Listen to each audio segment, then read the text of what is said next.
नमस्कार, मैं हूँ डॉक्टर प्रबोध ईरावार। इस वीडियो में जिस टॉपिक पे हम डिस्कस करेंगे वो है तम का दशम द्रव्य के रूप में वर्णन। तम को आम भाषा में अंधकार कहा जाता है। आकाश, वायु, अग्नि, जल, पृथ्वी, काल, दिशा, आत्मा और मन, इन्हें 9 कारण द्रव्य कहा जाता है। कुछ आचार्य इन्हीं 9 कारण द्रव्यों की तरह तम को भी 10वां द्रव्य मानते हैं। द्रव्य की डेफिनेशन कहती है कि यत्राश्रिता कर्म गुणाः कारणम समवायी यत्तद् द्रव्यम, अर्थात जिसमें गुण और कर्म समवाय संबंध से रहते हैं और जो कार्य का समवाय कारण हो उसे द्रव्य कहा जाता है। तम में गुण और कर्म दोनों होते हैं। तम का गुण है उसका नील वर्ण या काल वर्ण, और तम का कर्म है उसका चलन। अंधकार एक जगह से दूसरी जगह जाता है, ये उसका कर्म है। इसलिए कुछ आचार्य तम को द्रव्य मानते हैं। इस तर्क से ये तो सिद्ध हो जाता है कि तम द्रव्य है, परंतु उसे 10वां द्रव्य मानने के लिए उसे 9 कारण द्रव्यों से अलग दिखाना होगा।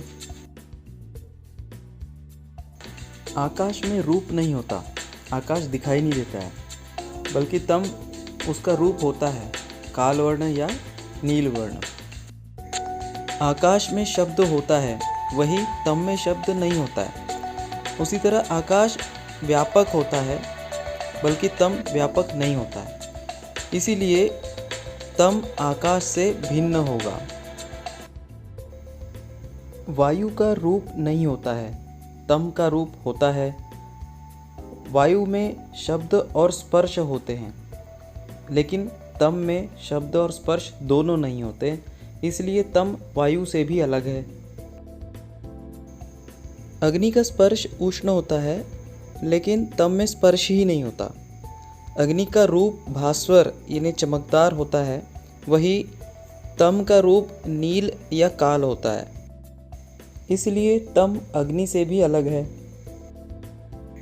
जल में रस तो होता ही है, पर साथ में शब्द और स्पर्श भी होते हैं, लेकिन तम में शब्द, स्पर्श और रस तीनों भी नहीं होते हैं। इसलिए तम जल के समान भी नहीं हो सकता है।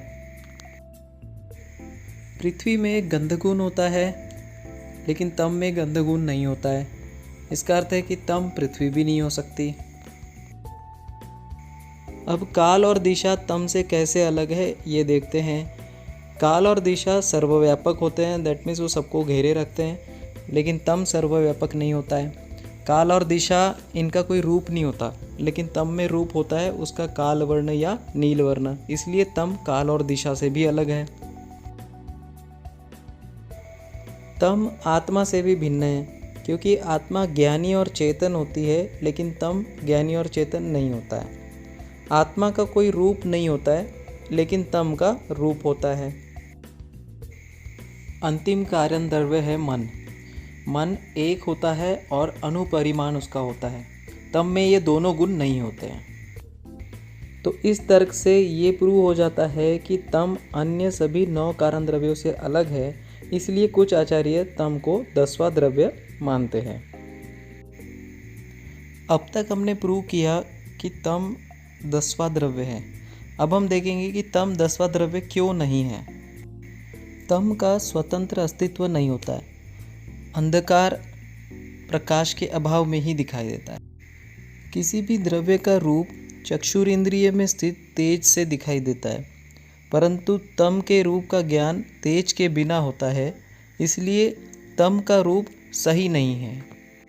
या ये कहना कि तम में रूप होता है, ये गलत है। तम में कर्म है, ये उसके गति से हम सिद्ध करते हैं, लेकिन तम की गति नहीं होती है। गति प्रकाश की होती है, पर हमें लगता है कि तम की गति है, इसलिए हम भ्रमित होते हैं कि वह गति तम की है। इससे ये सिद्ध होता है कि कर्म का ना तो स्वतंत्र अस्तित्व है और ना ही उसमें गुण या कर्म है, इसलिए उसे द्रव्य कहना उचित नहीं है। इससे ये सिद्ध होता है कि द्रव्य 9 ही होते हैं, 10वां कोई द्रव्य नहीं है। इस विषय को और अधिक जानने के लिए आप मेरी बुक सचित्र पदार्थ विज्ञान का 2nd एडिशन पढ़ सकते हैं।